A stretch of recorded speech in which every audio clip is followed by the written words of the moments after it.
मेरा नाम कुशल है और मुझसे जो मेरा छोटा भाई है 2 साल का अंतर है हमें, उसका नाम अभिषेक है।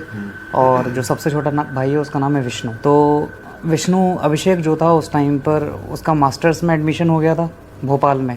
भोपाल से 25 किलोमीटर दूर एक छोटा सा टाउन जैसा अब नया बना हुआ है हबीबगंज। तो हबीबगंज जो जगह है वो बड़ी शानदार और अच्छे लोगों की शानदार जगह है। तो वहाँ पे बरकतुल्लाह यूनिवर्सिटी में उनका एडमिशन हो गया। सबसे छोटा भाई जो था उसका ग्रेजुएशन में एडमिशन हुआ और अभिषेक का मास्टर्स में हो गया। तो दोनों भाई वहीं रहते थे और उस वक्त पे इनका जो एडमिशन हुआ था वो हुआ था योगा में। उसकी पढ़ाई है बाकायदा, उसमें ग्रेजुएशन है, पोस्ट ग्रेजुएशन है, फिर पीएचडी है। तो मेरे भाई भी ये सोच रहे थे कि जैसे हम 1-2 जनरेशन से योगा का काम हो रहा है लेकिन ऑनलाइन कुछ नहीं है, कभी उन्होंने भी नहीं किया। तो उन्होंने सोचा क्यों ना छोटी छोटी यूट्यूब वीडियोस बनाकर और यूट्यूब पे पोस्ट करेंगे, इंस्टाग्राम पे पोस्ट करेंगे और इस काम को थोड़ा सा एक स्टेप आगे लेके जाते हैं। साथ में जो लोग योगा में इंटरेस्टेड हैं उनको भी गाइडेंस मिलती रहेगी। तो उन्होंने वीडियोस बनाना शुरू कर दिया। अच्छा, यहाँ से पूरा जो सीन है वो स्टार्ट होता है। अब इनका जो ग्रुप था, इनके क्लासमेट्स जो थे उसमें 2 लड़कियां और थी और 2 मेरे भाई। ये अपने फ़ोन से और नॉर्मल जो माइक होता है उसका यूज़ करके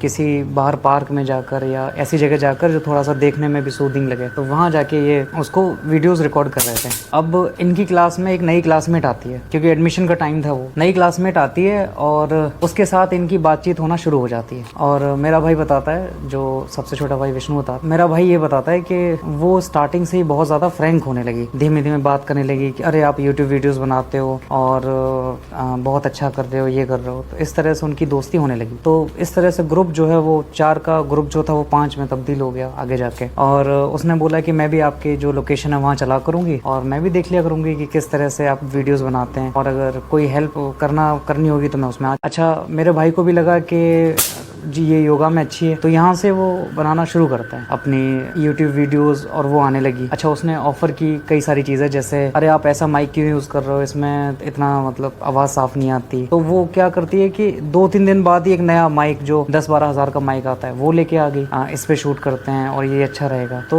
थोड़ा सा तो स्ट्रेंज भी लग रहा था कि एकदम से कोई इंसान जुड़ा है और वो एकदम से कर रहा है। वो इतनी ज़्यादा फ्रैंक हो चुकी थी उस टाइम पे और इतनी मिलनसार और वैसा नेचर था कि उसको लगा कि चलो ठीक है, मतलब दोस्त है तो एज अ दोस्त ये सारी चीज़ें चल रही हैं। फिर वो कहती है कि अरे ट्राईपोड की ज़रूरत है, ऐसे फ़ोन हाथ में पकड़ के तो फिर महंगा सा ट्राईपोड और डेली इस खाने में कुछ ना कुछ लाना, कभी कॉफ़ी लेके आ जाना, कभी खीर लेके आ जाना, ये सब पूड़ी खीर और ये सारी चीज़ें वो लगातार लाती रहती थी उनके पास खाने के लिए। हमेशा जैसे अगर वो पास बैठे तो विष्णु कहता है कि वो हमेशा मेरे बालों पे हाथ घुमाती रहती है, सर पे हाथ, और वो कहता अरे तुम्हारे बाल सफ़ेद हो रहे हैं और तुम योगी कैसे योगा कर रहे हो, बाल सफ़ेद हो रहे हैं। तो मेरा भाई बोलता है कि हो ही नहीं सकता कि मेरा कोई बाल सफ़ेद हो रहा हो। मजाक के उसमें टोन में ये सब चलता रहता। अब मतलब उनसे जाके बोलती है कि हम ये जो बाहर आउटडोर शूट कर रहे हैं इसमें बहुत ज़्यादा एयर डिस्टर्बेंस और ऐसी कई सारी चीज़ें। तो एक काम करते हैं, हम कोई एक ऐसी लोकेशन देखते हैं जहाँ पे हम अच्छे से शूट कर सकें, सेटअप कर सकें। कोई रेंट पे ले लेंगे या फिर तो ना ठीक है। कुछ तलाशी, 1-2 जगह तलाशी, लेकिन वहाँ पे बात बनी नहीं। तो वो एक दिन आके कहती है कि मैंने अपनी मम्मी से बात कर ली है, घर पे बात कर ली है और मम्मी ने कहा है कि हमारा जो ऊपर वाला फ्लोर है वो पूरा खाली पड़ा हुआ है, 2nd फ्लोर जो है, एक अच्छा सा पूरा सेटअप तैयार करके वहाँ वीडियो शूट किया करेंगे। तो मेरे भाइयों ने भी कहा कि ठीक है। और वो जो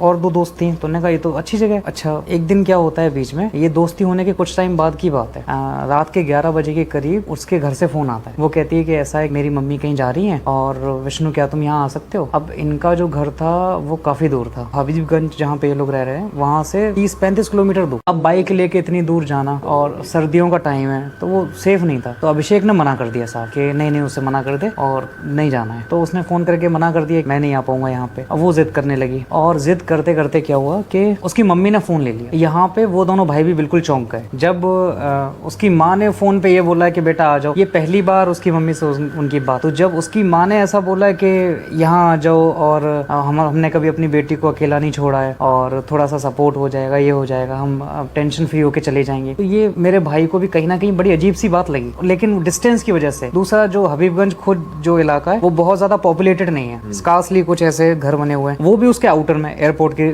साइड में उसका घर था लड़की का। तो उस वक्त वहां पहुंचना ना तो सेफ था और ना ही पॉसिबल था। इस वजह से उसने उन दोनों ने मना कर दिया। अच्छा, हालांकि डिस्कशन भी हुआ कि मम्मी बोल रही कि अभिषेक को बोल दो कि विष्णु को छोड़ के ड्रॉप करके यहाँ आ जाए बेटा और ऐसे। अब यहाँ से वो मना